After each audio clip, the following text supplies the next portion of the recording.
مساء الفل على كل متابعين قناة حريف أفلام. فيلم النهاردة اسمه داي شيفت. فيلمنا بيبدأ مع باد اللي بيشتغل صياد مصاصين دماء لكنه متنكر على هيئة عامل نظافة. بيدخل بيته معاه أسلحة كتير وبيحط فخ على الباب، وفجأة بتظهر ست عجوزة وبيضربها بالنار لكنها مش بتموت وبتتحول لمصاص دماء وبتهاجمه. بيحاول باد يقتلها لكنها بتكون قوية وسريعة جدا. بيفضل يضربها بالنار بس مش بتتأثر لحد ما بيستخدم السيف وبيقطع راسها. في الوقت ده بيدخل مصاص دماء تاني لكنه بيقع في الفخ اللي حطه باد وبيموت. بيخلع باد أنيابهم علشان ياخدهم معاه وبيرجع البيت.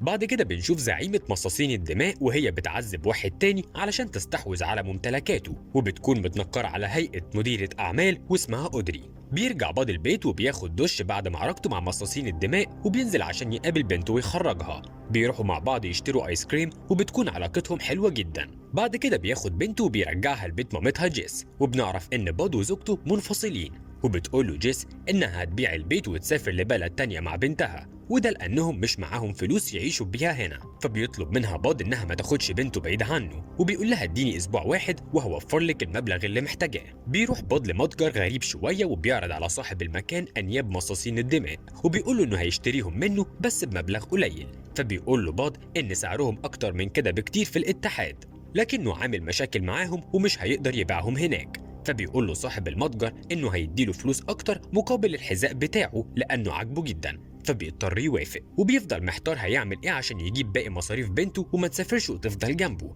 فبيتصل بصديق ليه علشان يقابله. في الوقت ده بترجع أودري لبيتها وبنكتشف انه نفس البيت اللي قتل فيه باد الست العجوزة اللي بتكون بنت أودري، وده لأن أودري من النوع الفائق اللي ما بتكبرش في السن، ولما بتشوف جثتها بتقرر تنتقم.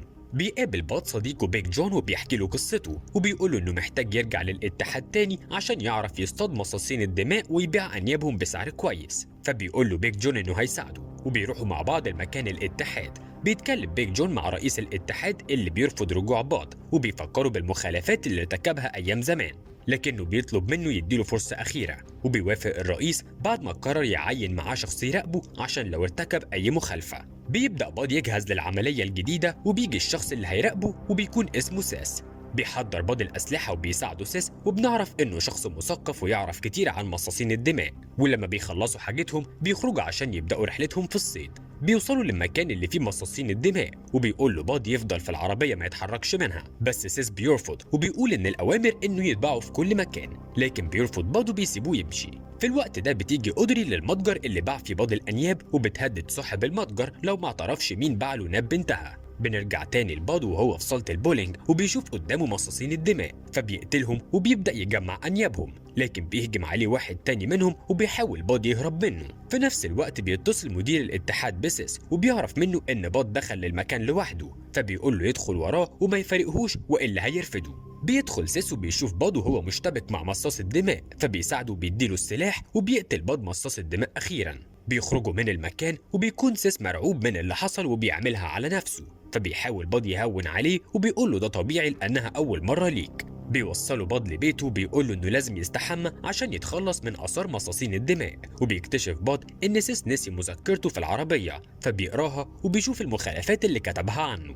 بيرجع لبيته وهناك بيتعرف على جارته الجديدة وبيعرف إن اسمها هيزر. بيرحب بيها في العمارة وبيمشي. تاني يوم بيقابل سيس عشان يكملوا شغلهم، وبيوريه المذكرة بتاعته وإنه عرف اللي كاتبه عنه. فبيطلب منه باد يديله يومين بس لحد ما يكون المبلغ، وبعد كده يبلغ المدير عنه. وبيوافق سيس وبيتحركوا بالعربية.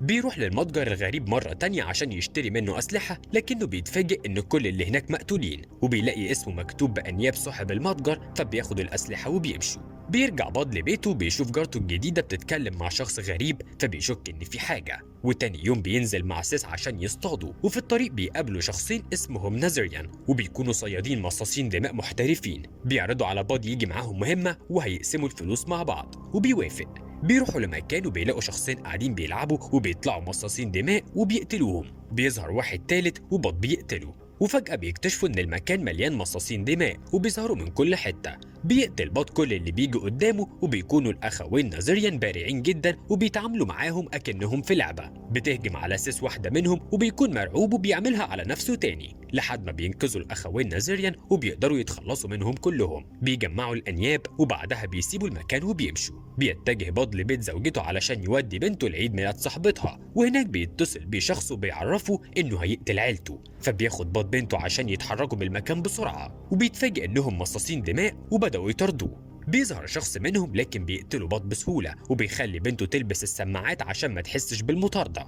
بيكون عددهم كبير جدا لكن باد بيتغلب عليهم وبيدمر عربياتهم، وبيتصل بزوجته وبيقول لها تجهز نفسها عشان لازم يهربوا بسرعه. بيكمل مطارده مع العصابه وبيقدر يهرب منهم، ولما بيوصل لبيت زوجته بيلاقي اودري وعصابتها هناك وبيقبضوا عليه هو وعيلته. فبيعترف باد لزوجته وبيقول لها ان شغله الحقيقي هو صياد مصاصين الدماء مش عامل نظافه، لكنها مش بتصدق اصلا ان في مصاصين دماء لحد ما بتشوف انيابهم، وساعتها بتعرف انه حقيقه. بتكون اودري حولت صديقه سيس لمصاص دماء، وبتاخد عيلته وبتقول له انها بكده هتنتقم منه، وبتفقده وعيه عشان يفترسوا سيس لما يفوق. ولما بيصحى باد بيلاقي سيس مش على طبيعته، ولما بيحاول يقرب منه عشان يعضه بيقطع باد راسه، بس بيتفاجئ انه ما ماتش. وبيتكلم مع بعض وبيقول له انهم صحاب، فازاي يقطع رقبته، وبياخد رقبته بيرجعها تاني لبقية جسمه. فبيقول له سيس انه هيساعده مش هيأذيه وهيقدر يتحكم في نفسه. بيتحركوا بالعربيه مع بعض وبيتجه باد لبيته، وبيبقى عارف ان جارته الجديده هيزر تبع العصابه، ولما بيروحوا لها بتقول له انها في صفه، ما كانتش تعرف انهم هيخطفوا عيلته، واضطرت تساعد اودري لان هي اللي صنعتها وخلتها مصاصه دماء، لكنه مش بيصدقها. ولما بيهجم عليها بتكون اشطر منه وبتتغلب عليه، وبتقول له انها عارفه مكان عيلته وهتساعده يوصل لهم، وبتحكي له ان اودري بتعمل كده لانه قتل والدتها. وهنا بيدخل سيس وهو تعبان وراسه بتقع، فبيحاول باد يثبتها مكانها وبتديله هيزر كيس دم عشان يشربه والجرح يلم. بيعجبه طعمه جدا وبتلحم رقبته. بعد كده بيروحوا كلهم عشان ينقذوا عيلته وبيكون معاهم اسلحه. ولما بيوصلوا للمكان بيلاقوا مصاصين دماء كتير، لكنهم بيتغلبوا عليهم لحد ما عددهم بيزيد اكتر. وهنا بيوصل بيج جون وبيستخدم سلاح ضخم وبيقتلهم كلهم. بتقول لهم هيزر انها هتروح مع سيس يقضوا على مصاصين الدماء وهم يدوروا على عيلته، وفي الطريق بيقابلوا شويه مصاصين دماء تانيين وبيقتلوهم. بتكون اودري وحارسها الشخصي عرفوا انهم موجودين، وبيروح الحارس علشان يقضي عليهم. بيوصل بعض وبيج جون لمكان ضلمه، وهناك بيظهروا عدد كبير جدا من مصاصين الدماء. بيعرفوا انهم مش هيقدروا يتغلبوا عليهم، فبيقول له بيج جون يروح هو عشان ينقذ عيلته، وبيستنى بيج جون مصاصين الدماء وبيفجر نفسه بيهم.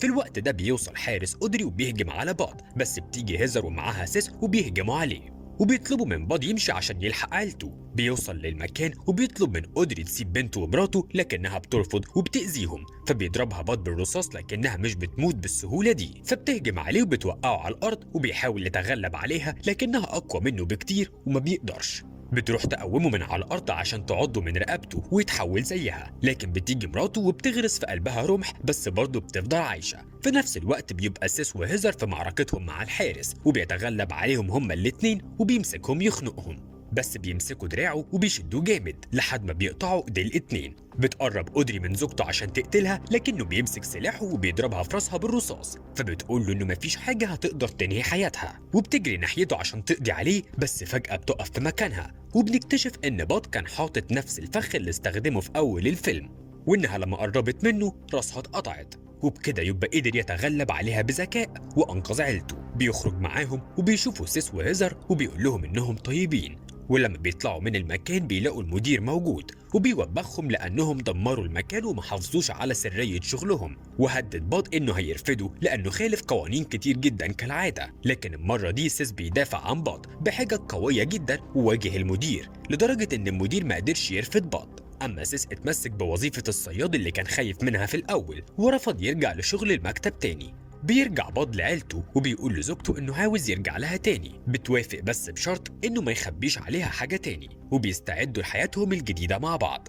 وبعد ما بيمشوا بنشوف بيج جون وهو خارج من تحت الارض، بيكون لسه عايش ومستمتع بحياته. وبكده يكون الفيلم خلص. لو عجبك الفيديو ما تنساش تدوس لايك وتشترك في القناه وتفعل جرس الصفحه عشان يوصلك كل فيديوهاتنا الجديده.